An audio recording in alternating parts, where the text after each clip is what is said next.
Hey, I appreciate you watching Mondays with Mike. We talked yesterday in church about joy and how walking as Christ walked, abiding in Him really produces a joy in us, His joy flowing to us and through us to those around us. And we're either infecting them with the poison of bitterness and such, or infecting them with the hope of joy.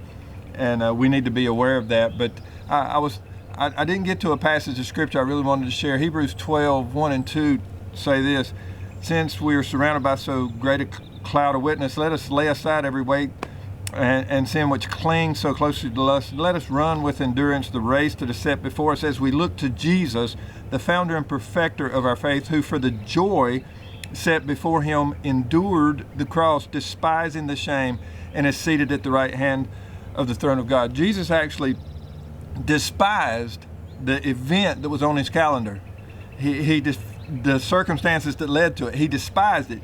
He actually forgave the people who hung Him on the cross from the cross. Father, forgive them, they don't know what they're doing. But the event itself, the set of circumstances that placed Him there, He actually despised. So it is okay for us to despise an event or a set of circumstances while living with the people and even extending forgiveness from our heart, or having an attitude of forgiveness and looking past the event to the anticipated reward to come. And that's what Jesus did. He despised the shame of the cross, looking forward to the other side, having completed our redemption and the day that He would be seated back with His Father in heaven. And we can live that way. It's okay sometimes to despise what's going on around us, despise the events and the circumstances. Please don't despise the people.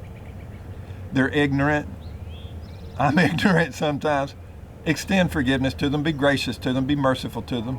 And look to not the finish line here, but that day that we're in heaven, rewarded for walking the way Jesus walked, rewarded for being faithful. Look forward in anticipation with joy, regardless of what's going on. I appreciate you watching Mondays with Mike. I'll see you next week. And never forget, you're greatly loved.